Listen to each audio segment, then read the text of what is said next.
आंगनवाड़ी आंगनवाड़ी आंगनवाड़ी आंगनवाड़ी की जो हमेशा खबरों में बनी रहती है। आंगनबाड़ी सेविकाओं पर कार्रवाई का विरोध ये विधायक कर रहे थे। तस्वीर हरियाणा के फतेहाबाद में एक बार फिर से सरकार के खिलाफ आंगनबाड़ी वर्कर्स ने प्रदर्शन किया। पटना से ये बड़ी खबर है इस वक्त, जहां पर पुलिस ने लाठीचार्ज किया है आंगनबाड़ी कार्यकर्ताओं पर। और इसी तरह सरकार की दमन रही तो ये उनके लिए अच्छा नहीं रहेगा। और आज 50 साल होने को जा रहा है केंद्र में महिला बाल विकास की स्थापना को, और 25 साल छत्तीसगढ़ में, तो 50 साल में क्या हम 10,000 के लायक है? सरकार हमको बताए। और हम तो सबसे पहले सरकार से अपनी पहचान मांग रहे हैं। हमको मजदूर मानती है, तृतीय वर्ग मानती है, चतुर्थ मानती है, क्या मानती है? पहले हमको पहचान दे और हमारी मांगों की पूर्ति करे। गांव में ऐसी कई योजनाएं हैं जो दीदी उस जगह में हम लोग को शासन के माध्यम से इतना दबाव रहता है, अगर कोई योजना तक नहीं पहुंचेंगे तो देखो हमारे बीच में एक बस्तर की जो कार्यकर्ता है जो सस्पेंड हो गया।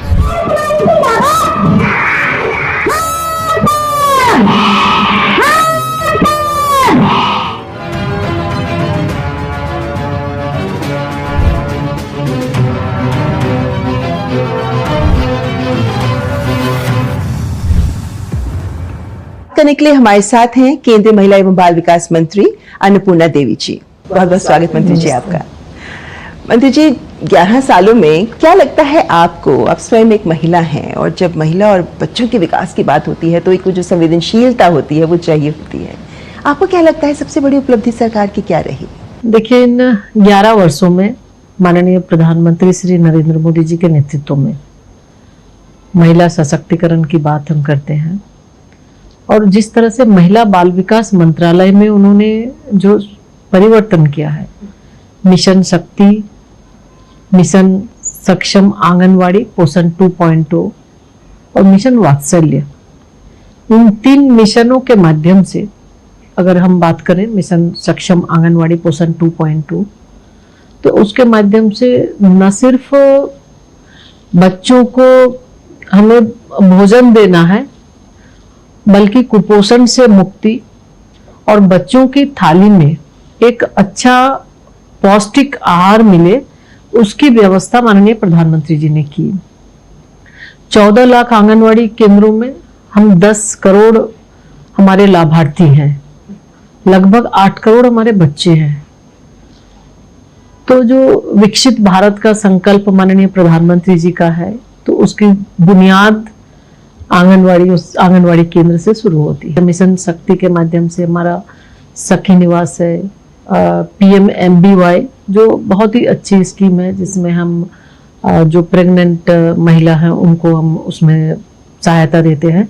5,000 हमारे विभाग की ओर से और 1,000 हेल्थ डिपार्टमेंट की ओर से, और जब सेकंड गर्ल चाइल्ड हो तो उसमें फिर 6,000 हम देते हैं। तो उसमें भी बहुत ज़्यादा उपलब्धि हमारी उसमें रही है। लगभग 19,000 करोड़ रुपया PMMBY के लाभार्थी को हमने दिया। उसी तरह वन स्टॉप सेंटर है, वन स्टॉप सेंटर में जो संकटग्रस्त महिला है उसमें वो आ सकती हैं, वो रहकर वहाँ पर उनको हर तरह की सुविधाएं या उसको मदद, लीगल अगर मदद चाहिए तो हम उसकी लीगल मदद करते हैं, हेल्थ से रिलेटेड हो या फिर पुलिस की, तो उन सारी सुविधाएं वन स्टॉप सेंटर के माध्यम से करते हैं। उन्हें टेम्परेरी शेल्टर होम के रूप में भी वो वहाँ पे रह सकती हैं। और उसके साथ ही साथ मिशन वात्सल्य है जो बच्चों से संबंधित है। तो बच्चों को एक सुरक्षित बचपन कैसे मिल सके, जो ऑर्फन है, सरेंडर्ड है, एबेंडेंट है, वैसे बच्चों को, या फिर जो बच्चे कानून के गिरफ्त में आते हैं, तो उन सारे बच्चों के लिए भी हमने विशेष रूप से होम्स की व्यवस्था की है जिसमें वो बच्चे रहते हैं। उसके साथ आप देखें तो जो फास्ट ट्रैक निर्भया फंड के माध्यम से हमने फास्ट ट्रैक कोर्ट की व्यवस्था की। तो इस तरह 11 वर्षों में महिला सशक्तिकरण के दिशा में महिला बाल विकास विभाग ने बच्चे और महिला से संबंधित बहुत सारे इनिशिएटिव माननीय प्रधानमंत्री जी के नेतृत्व में लिया है। ये तो एक सामूहिक अप्रोच दिखाता ही है, खासकर समर्थ और संबल के माध्यम से किस तरीके से मिशन शक्ति एक अम्ब्रेला की तरह सामने आया, ये एक सोच दिखाती है सरकार की। लेकिन सरकार की सोच के साथ साथ ये भी हमने देखा है मंत्री जी की किस तरीके से एक टीम की तरह पूरी सरकार महिलाओं के लिए काम करती है। मतलब इतने सारे 45 या 49 मंत्रालय मिलकर जेंडर बजटिंग में साथ आ रहे हैं कि महिलाओं के लिए हम किस किस स्तर पर हमको काम कर सकते हैं। ये gender budgeting knowledge hub portal launch हुआ है, कैसे ये भी काम करेगा और कैसे सब मंत्रालय मिलकर एक संगठित रूप से काम करते हैं?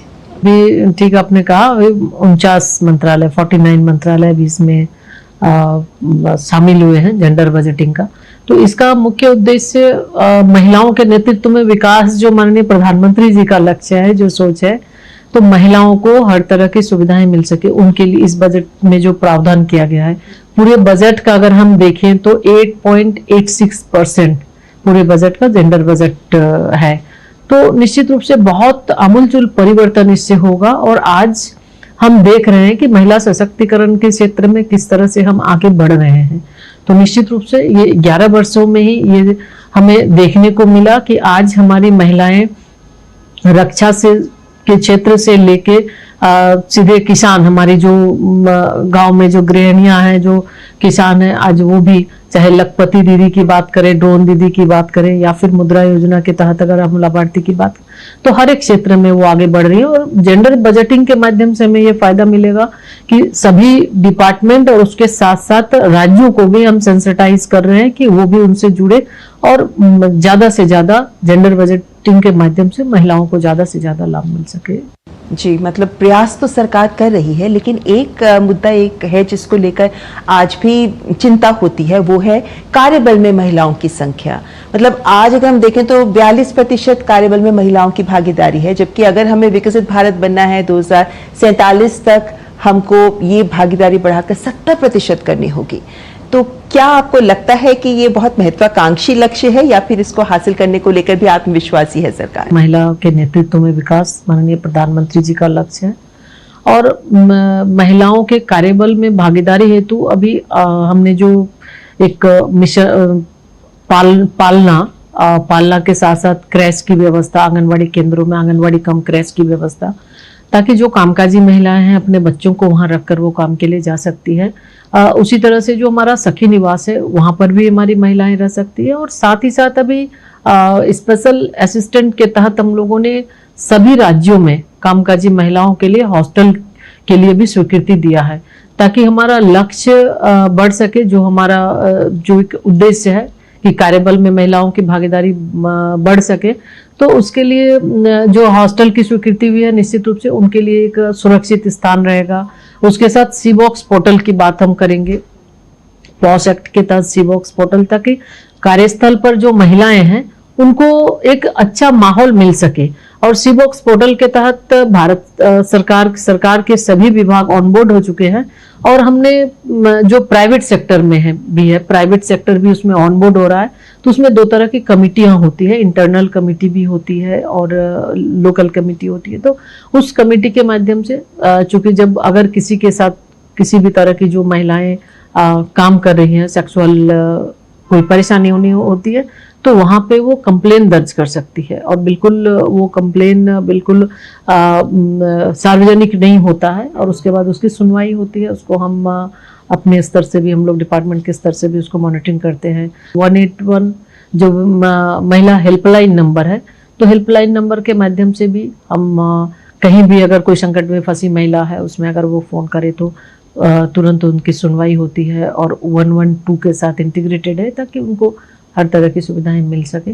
तो इस तरह बहुत सारे इनिशिएटिव डिपार्टमेंट की ओर से पिछले 11 वर्षों में लिए जा रहे हैं, ताकि कार्यबल में महिलाओं की भागीदारी बढ़े और जो विकसित भारत के संकल्प को सिद्धि तक पहुंचाने में उनकी अहम भूमिका रह सके। सरकार के द्वारा आप देखें तो चाहे स्टार्टअप इंडिया हो, मुद्रा योजना हो, लखपति दीदी हो, तो इस तरह के बहुत सारे कार्यक्रम भी हो रहे हैं जिसके माध्यम से महिलाएं आगे बढ़।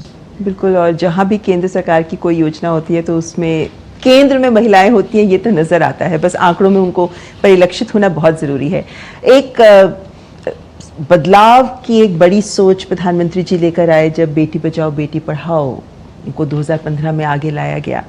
हमने देखा कि किस तरीके से उसके बाद कुछ जिलों में और राज्यों में भी बहुत ज़बरदस्त उछाल आया सेक्स रेशियो में, लेकिन उसके बाद ये भी देखा गया कि बहुत सारी जगहों पर जो उछाल आया वो बरकरार नहीं रह सका।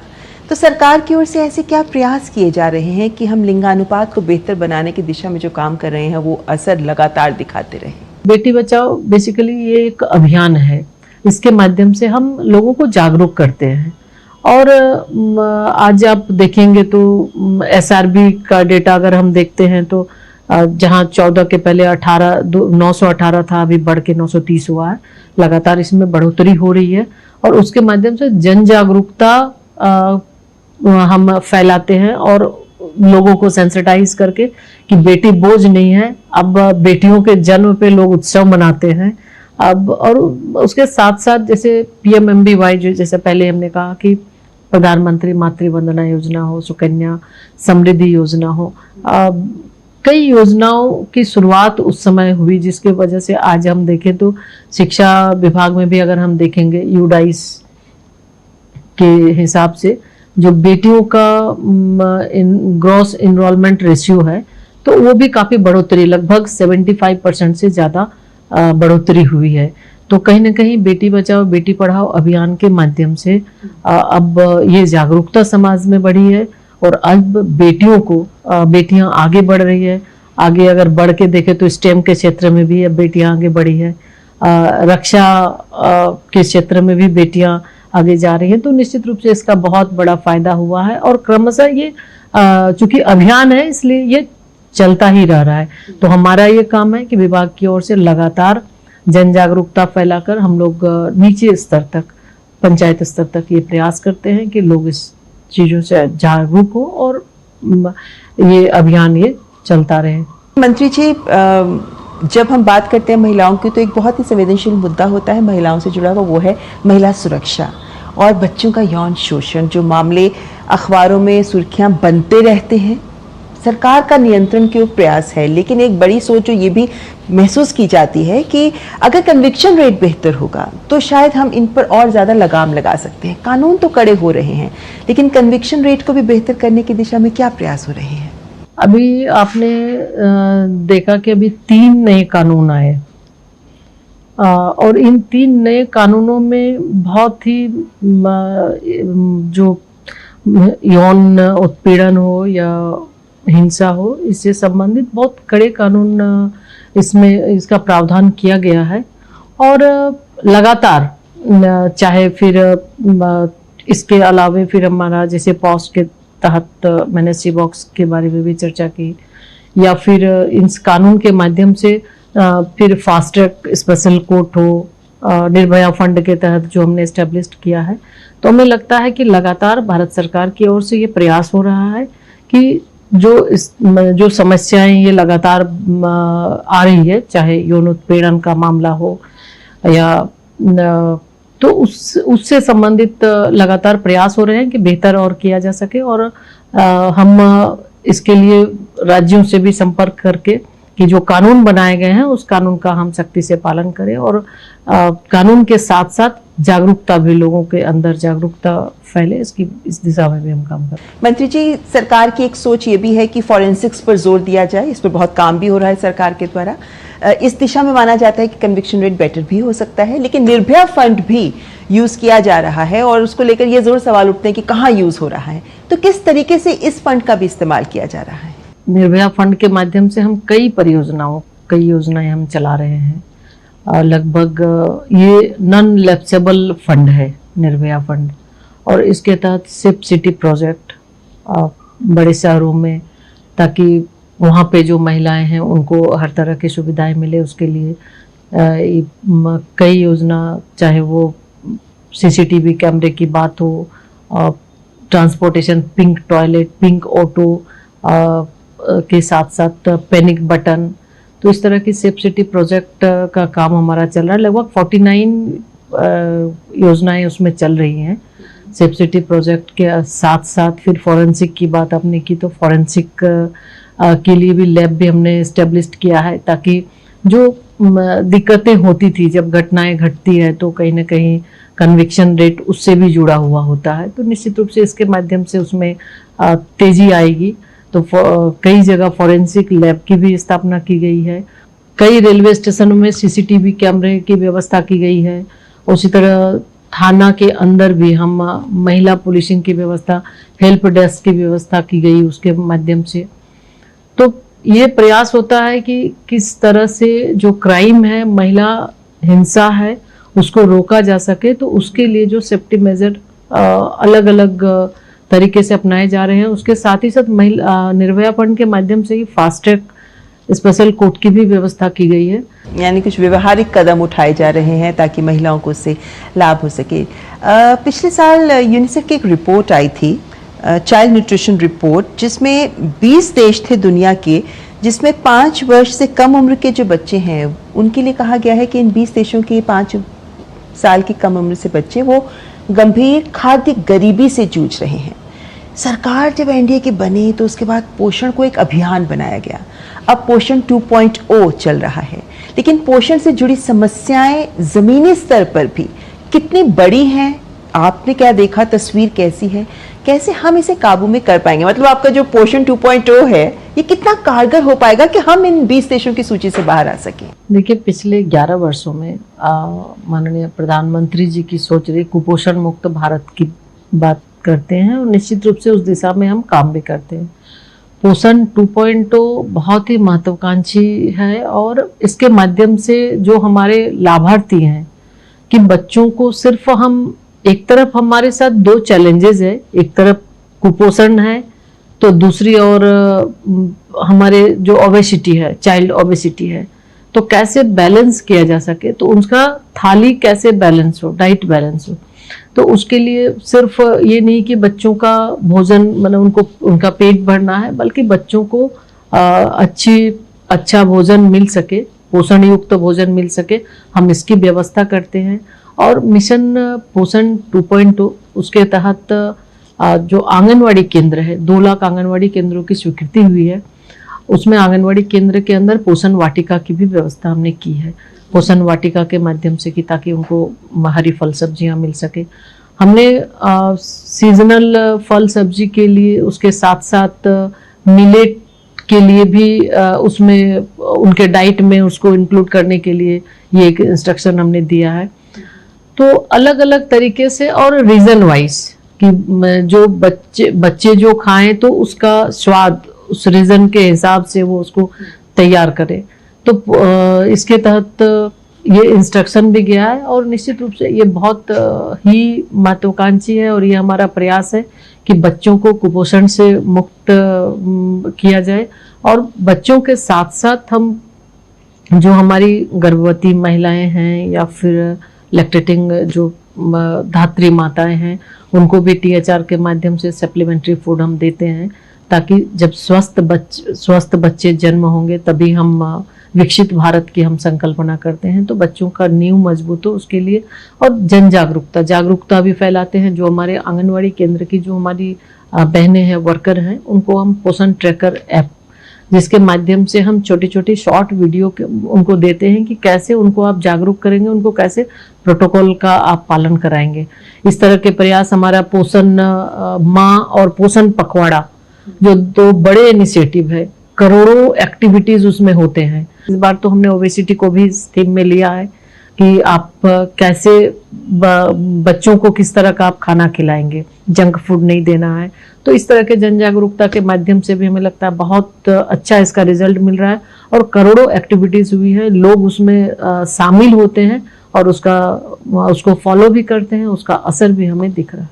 पोषण की बात हम कर रहे हैं, बच्चे से जुड़ा एक और सवाल जो मैं एडॉप्शन को लेकर पूछना चाहूँगी, क्योंकि गोद लेने वाले लोग भी बहुत सारे हैं जो इच्छुक हैं, गोद लेना चाहते हैं, बच्चे भी हैं बहुत सारे जिनको गोद लिया जा सकता है, एक आश्रय दिया जा सकता है, घर दिया जा सकता है। लेकिन एक बात जो महसूस की जाती है कि बहुत लेंथी प्रोसेस है, ये बहुत देर इंतज़ार करना पड़ता है इसको लेकर। क्या सरकार की ओर से प्रयास सही लगते हैं कि जो इतनी देर लग रही है बच्चों को गोद लेने में, इसको कहीं कमी की जा सकती है? सही आपने कहा कि पहले बहुत ज़्यादा प्रक्रिया बहुत लेंथी था, अभी हमने उसको सरल करते हुए जो JJ एक्ट है, JJ एक्ट में भी चेंजेस हुए हैं। उसके साथ साथ हमने जो जिला में मजिस्ट्रेट होता है, मजिस्ट्रेट को इसको अधिकृत हमने किया। पहले राज्य स्तर से इसकी मॉनिटरिंग होती थी जिसके वजह से थोड़ी समय भी ज़्यादा समय लगता था।